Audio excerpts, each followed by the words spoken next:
नमस्कार, मैं doctor Anshika Lekhi, gynaecologist and IVF specialist. आज हम बात करेंगे पीसीओडी के बारे में। पीसीओडी या पीसीओएस, जिसे हम कहते हैं पॉलीसिस्टिक ओवेरियन डिजीज या फिर पॉलीसिस्टिक ओवेरियन सिंड्रोम, ये बहुत ही कॉमन लाइफस्टाइल डिसऑर्डर है और आजकल बहुत ही ज्यादा फीमेल्स में देखने को मिलता है। बहुत सारी फीमेल्स हमारे पास ऐसे आती हैं जो केवल रिपोर्ट्स लेके आती हैं और कहती हैं कि हमें पीसीओडी है। तो आज हम इसी को जानेंगे कि इसमें आखिर होता क्या है और कैसे होता है। हमारी ओवरी के अंदर लगभग 2 से लेकर 4 लाख एग्स होते हैं। हर महीने एक एग जो है वो बड़ा होता है और लगभग 20 mm के साइज के आसपास पहुंच के रप्चर होता है। यदि ये एग स्पर्म के कांटेक्ट में आता है तो हमको प्रेगनेंसी होती है, और यदि ये स्पर्म के कांटेक्ट में नहीं आता है तो 24 घंटे के बाद हमारी बॉडी के अंदर एब्जॉर्ब हो जाता है और उसके 14 दिन के बाद हमें हमारे पीरियड्स आ जाते हैं। पर पीसीओडी के अंदर ये चीज ऐसे नहीं हो पाती है। पीसीओडी के अंदर एक एग के ग्रो करने की जगह पर इकट्ठे बहुत सारे एग्स, लगभग 10-12 अंडे ग्रो करने लगते हैं। और क्योंकि इतने सारे एग्स इकट्ठे ग्रो कर रहे होते हैं तो जो हार्मोन की क्वांटिटी उन्हें सप्लाई हो रही होती है वो सफिशिएंट ना होने के कारण वो एक ऑप्टिमम साइज यानी कि 20 mm के आसपास नहीं पहुंच पाते हैं। इसे आप ऐसे भी समझ सकते हैं कि जो रोटी पहले एक इंसान खा रहा था, अब वही रोटी 10 लोगों में बांटी जा रही है, जिसके कारण किसी का भी पेट नहीं भर रहा है और सबके सब भूखे हैं। इस वजह से क्योंकि वो अंडे ग्रो नहीं हो रहे हैं और इकट्ठे एक लगभग 10 से 11 mm के साइज के होके वहीं पे रुक जाते हैं और पानी की सिस्ट या पानी की गांठ बना लेते हैं, जिसकी वजह से हमारी ओवरी में बहुत सारी पानी की सिस्ट इकट्ठी हो जाती हैं और हम इसे बोलते हैं पॉलीसिस्टिक, और हमारी ओवरी का साइज बड़ा हो जाता है।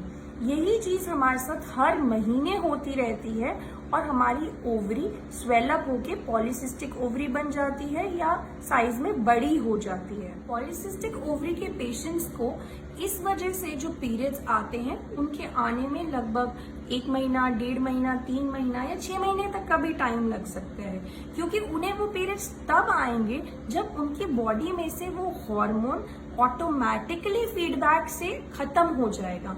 जबकि जो एक नॉर्मल फीमेल है उसके अंदर वो पीरियड्स तब आते हैं जबकि एग रप्चर हो जाता है और कांटेक्ट में ना आने की वजह से प्रेगनेंसी नहीं होती, तो हार्मोन का कट डाउन हो जाता है और 14 डेज में पीरियड्स आ जाते हैं। बट ये चीज पीसीओडी में नहीं हो पाती, इसकी वजह से वो पीरियड्स डिलेड हो जाते हैं। इसीलिए उसको ये कह पाना कि वो पीरियड्स कितने दिन में आएंगे, उसमें 1.5 महीना लगेगा, 2 महीना, 3 महीना, ये कह पाना बहुत मुश्किल है। बिकॉज हर फीमेल की बॉडी में ये कट डाउन मैकेनिज्म अलग तरीके से काम करता है। अब आखिर ये सब होता क्यों है, इसका क्या कारण है कि पीसीओडी फीमेल्स में ये इरेगुलरिटी या ये एग का ना बन पाना, ये सब क्यों होता है?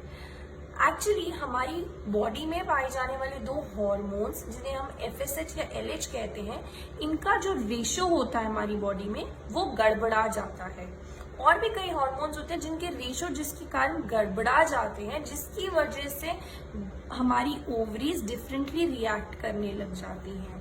इसके साथ और भी कई चीजें देखी गई हैं पीसीओडी में कि आपकी बॉडी में इंसुलिन रेजिस्टेंस डेवलप हो जाता है, जबकि आपको डायबिटीज नहीं होती, बट फिर भी आपकी बॉडी में इंसुलिन रेजिस्टेंस डेवलप हो जाता है। टेस्टोस्टेरॉन, जो कि एक मेल हार्मोन होता है, जो कि फीमेल्स में जनरली बहुत ही कम मात्रा में पाया जाता है, ये भी बढ़ जाता है। इसके कारण बहुत से पीसीओडी के सिम्टम्स जैसे कि हर्स्यूटिज्म, जगह जगह बाल आना, थोड़ा male kind of a voice, ये सब कैरेक्टरिस्टिक्स भी देखे जाते हैं। सो ओवरऑल ये सभी चीजें का जो एक विशियस साइकिल बन जाता है वो पीसीओडी की हार्मोन या इस पूरे साइकिल के अंदर बहुत ही इम्पोर्टेंट रोल प्ले करता है और हमारी ये साइकिल या सिम्टम्स को प्रेजेंट करता है। Thank you.